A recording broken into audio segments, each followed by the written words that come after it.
Et parmi les votants à cette élection, il y a également des Français et certains sont très militants. Naturalisés américains, ils passent ces derniers jours de campagne à convaincre les derniers indécis de voter pour Hillary Clinton ou Donald Trump.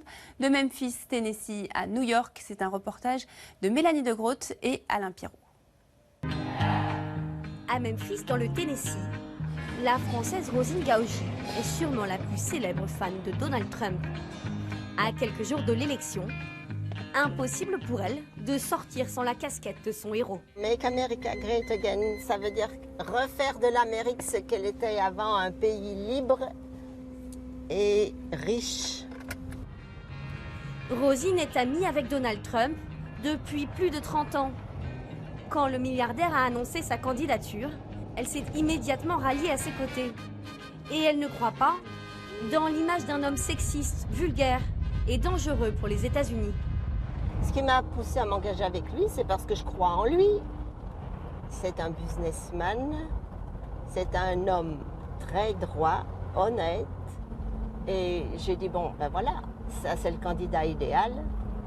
Et c'est grâce à lui que l'Amérique sera sauvée. Si l'Amérique n'est pas sauvée par Donald Trump, c'est fini.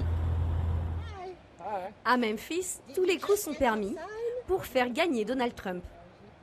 Ça, c'est un beau slogan. Hillary en prison, c'est là qu'elle devrait être, pas vrai? Je le crois aussi. Depuis des mois, Rosine multiplie les initiatives pour faire gagner son candidat. Elle a notamment créé une dizaine de groupes Facebook, dont le fan club français de Donald Trump. Aujourd'hui, elle a rendez-vous au QG du Parti républicain. Son dernier projet, faire traduire en français l'ouvrage de cet écrivain local. Un portrait à la gloire de Donald Trump, qui, selon elle, va permettre de charmer le public français. Bon, alors avec le livre, eh bien, on va faire une tournée en France et on va expliquer la position de M. Trump dans l'histoire américaine. La victoire de Donald Trump, Rosine n'y croit plus que jamais.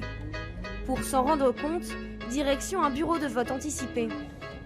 Particularité dans le Tennessee, en effet, les électeurs peuvent déjà voter depuis plusieurs semaines. Il ne va pas voter pour Trump. Quoi? Je vote contre Hillary, pas pour Trump. Ah voilà, voilà qui va voter contre Hillary. Rosine est venue soutenir ses amis, qui tentent d'influencer jusqu'au dernier moment les votants.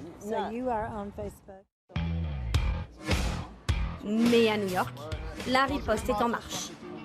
Et là aussi, des Français ont décidé de monter en première ligne. À gauche, Théo, informaticien. À droite, Frédéric Collier, écrivain. Ils vivent depuis plus de 20 ans aux États-Unis. Effrayés par le discours anti-immigration du républicain, ils ont décidé de se mobiliser pour Hillary Clinton. Donald Trump peut acheter ce qu'il veut, faire ce qu'il veut. Naturalisés américains, Théo et Frédéric vont voter le 8 novembre. En attendant, ils arpentent les rues de Manhattan pour sonner le rappel à l'ordre. Vous venez d'où? Du Maroc. Vous êtes nationalisé? Vous êtes américain? Vous allez voter pour Hillary? Ouais. Pourquoi? Je suis un immigré et Trump, c'est un gars qui nous aime pas. Ok. Tout à l'heure. Bye bye, au revoir. Bonne chance, Michael. Si Frédéric ne compte pas ses efforts, c'est que, comme beaucoup d'Américains, il pense parfois à déménager si Trump venait à être élu. Si Trump devient il passe comme président, il y a beaucoup de gens qui vont quitter le pays. Je ne sais pas si c'est une solution, mais je pense que c'est le thermomètre du niveau de crainte qu'il engendre. M'invite ici, j'ai mes enfants qui vont à l'école, parce que ça vaut le coup de déménager si Trump est le président. On a eu Bush, tout le monde était sidéré aussi quand il est devenu président, et on a vu le bazar qu'il a réussi à créer en 8 ans. Au Parti démocrate, on accueille avec beaucoup de plaisir ce coup de main inattendu.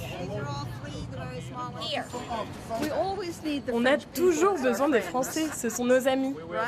Mes amis. On a même une femme qui est venue spécialement de Provence. Elle a vécu ici pendant 15 ans, mais elle voulait absolument venir en septembre et en octobre pour nous aider et faire gagner Hillary. Et Hillary Clinton en a besoin, car ces derniers jours, les sondages se sont resserrés et dans les rues, les esprits sont de plus en plus tendus. Nos Français ont du mal à convaincre. Vous ne regardez pas pour qui vous votez, vous êtes aveugles.